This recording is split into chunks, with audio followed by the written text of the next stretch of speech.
Bonjour, veuillez vous approcher, je ne veux pas parler trop fort, je vais vous faire une confidence. Jésus, vous savez Jésus, le fils de Marie et de Joseph, eh bien il était juif.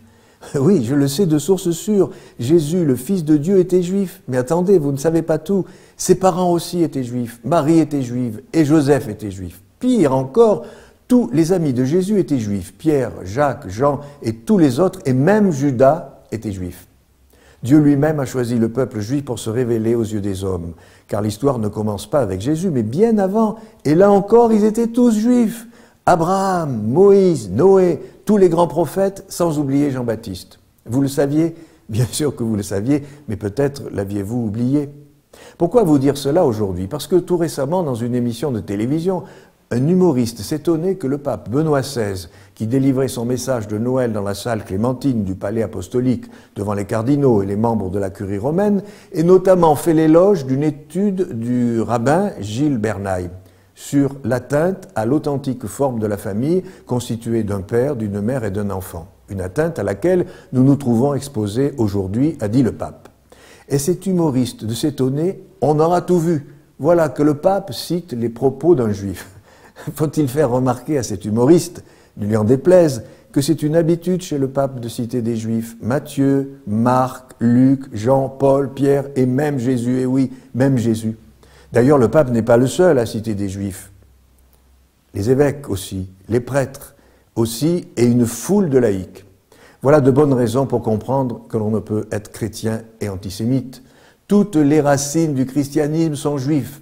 C'est pourquoi le pape Jean-Paul II, s'adressant aux Juifs présents, n'avait pas hésité à dire lors de sa visite à la synagogue de Rome « Vous êtes nos frères préférés et d'une certaine manière, on pourrait dire nos frères aînés ». Au moment où j'allais conclure cette chronique, je reçois un livre de mon ami Alix de Saint-André, « Garde tes larmes pour plus tard », c'est le titre, et c'est un ouvrage sur Françoise Giroud. Je l'ouvre au hasard et je tombe sur le passage suivant où elle raconte avec humour sa découverte des Juifs lors d'une conversation avec une voisine.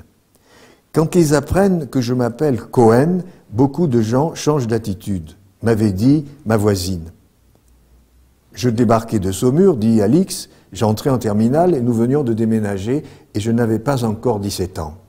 Je pris un air entendu en hochant la tête, bien décidé à ne pas changer d'attitude, mais je n'y entendais rien en réalité.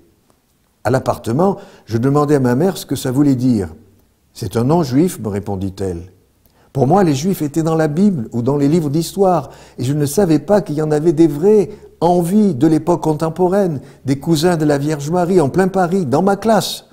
Et cela me parut tout à fait épatant comme nouvelle, captivant, bouleversant, comme s'ils avaient porté une auréole pour de vrai dans la rue. Retranscrire une telle niaiserie m'afflige aujourd'hui, mais en 1975, le programme d'histoire en terminale s'arrêtait aux causes de la Seconde Guerre mondiale, le feuilleton Holocauste n'avait pas été tourné, et encore moins Shoah. À la semaine prochaine.